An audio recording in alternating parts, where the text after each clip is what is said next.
Hello viewers, this is a brand new bike I've been riding for the last few weeks, but it's been embargoed, so I haven't been able to share it with you on social media or here on YouTube until today, but I can now finally unveil the brand new Bird Aether 7. Now you might not have heard of Bird. They're a small British company. They're a direct sales company like Canyon and like YT, so no bike shops or dealers. You go to their website and you choose a bike you want, build it to your price and specification, and then it gets delivered to your address.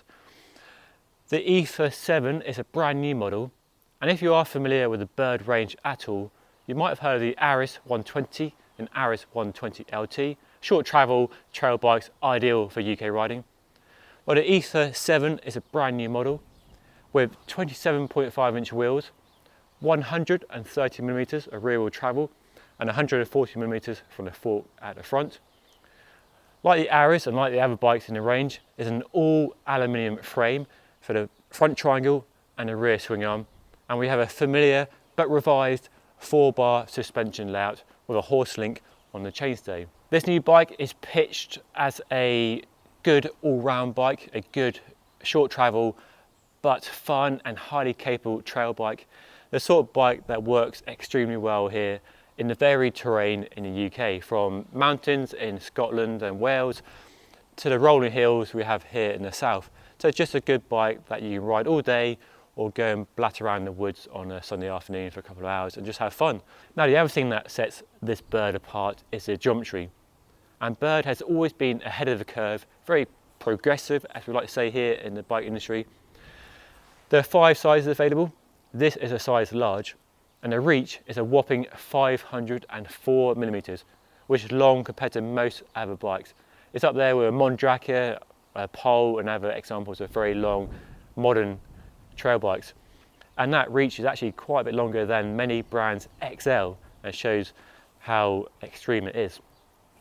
Other important numbers to note include a 65-degree head angle paired to a 37mm offset fork, a steep 76-degree seat angle, got quite a short 425mm chainstays, and a low 325mm bottom bracket height.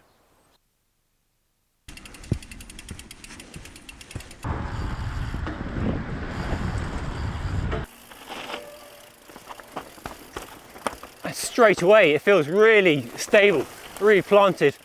I mean, it's really slippery here, but the bike feels so planted. So good in the corners.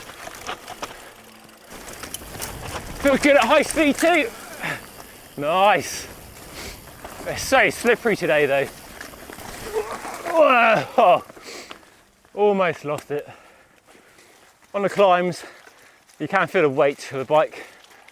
I mean, the weight is part of the course. For this sort of build, it's not heavy, it's just not super light. But the suspension isn't bobbing around excessively. Not had to reach for the lockout lever on the shock, which is nice. The geometry definitely helps. That steep seat angle keeps you nicely over the bottom bracket for weight, balance. Let's get the power down nicely. On flatter trails, the bike pedals very, very well. The 27.5-inch wheels might not be as fast rolling as a 29-inch wheel, but you'd be hard pressed to tell the difference really. It just pedals and climbs very nicely. It's not rapid, but comfort is good. The reach of handlebars is nice. They don't feel stretched or cramped. But it's definitely a bike that likes to descend. All right, there we go. Quite a steep one this, but it's okay. Oh, it feels so good. So quick. Love it. Suspension coats everything really well. Only 130mm travel, but you wouldn't know it. When you get to bigger rocky stuff. Pick my line down here. Let it go.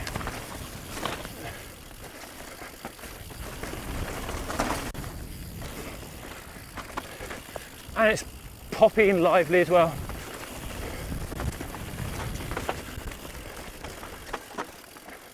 The value for money on this bike is incredible. So this whole bike here costs just over £2,900, and as you can see, it's well spec'd for the money. Before I started shooting this video, I did a quick look around the internet to see what else you can get for the money, and the likes of Trek, Specialized, Canyon don't offer you anywhere near this level of spec, and if they do, you have to pay quite a bit more money. So we'll start with the suspension because that's the highlight of the package, and we have the brand new RockShox Pike Ultimate on the front, all shiny and silver and very lovely. We have a matching Deluxe Ultimate shock on the back with a 2-position lockout lever, but it's important to know that Bird has worked on the suspension layout to ensure you don't have to use that lockout lever on the climbs. You can leave it open. There's a good amount of anti-squat so the suspension won't bob around on climbs, so that's a nice detail to know about. Then we have a reliable, trusty SRAM Eagle GX 12-speed group set with a descendant crankset and a small MRP chain guide for a bit of extra reassurance that the chain isn't going to drop off on rowdy terrain. The wheels are an ultra reliable, strong set of DT Swiss XM 1900 hoops, wide aluminium profile, rock solid reliable bearings and easy tubeless. And talking of tubeless, we have a set of Maxxis tyres because, well, what else? Maxxis seem to be the dominant choice in the tyre world at the moment.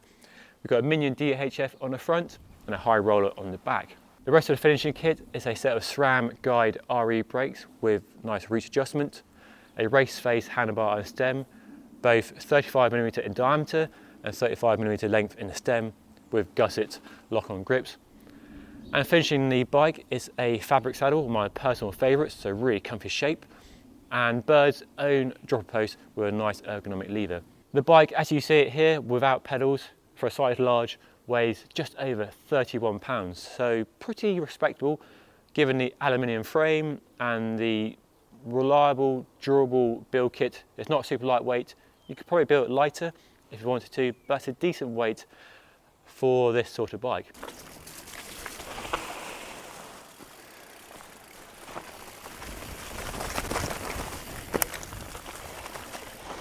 Wow, yeah, this corner so well. Oh, nice. Oh, it's so good. So much fun.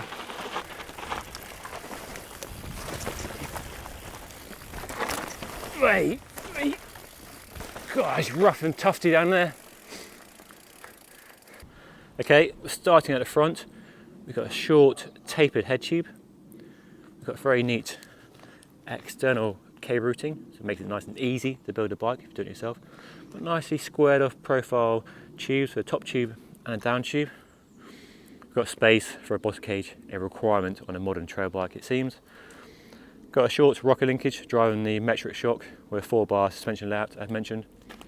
Got a nice low slung top tube, quite a short seat tube, so plenty of room for putting a long travel dropper post on. The weld's pretty smooth, fairly industrial looking, but it's not a super premium frame, no, good value for money, but it is very neatly built, that's for sure. Got boost rear axle spacing as a standard, post mount disc brakes, there's that horse link on the chainstay, give it the 4-bar layout. So all the cable routing is external, goes over the bottom bracket and the main linkage there along the chainstay. It's all nicely clipped in place. Maybe not as elegant as internal cable routing, but it's very neat. And you've got down here, look, can you see? Yes, external threaded bottom bracket, we do like that. Showing the UK design of this bike. And I've got this sort of space underneath here. Bit of a mud trap potentially, but so far it's been okay. So space for bottle cage. It's a very nicely put together frame. This one of 3 colours available. There's a pink, kind of hot pink, and a kind of raw aluminium finish, but I do like this sort of bluey colour. Probably could do a bit more grip from the front tyre. Maybe some dry dusty trails as well would be nice.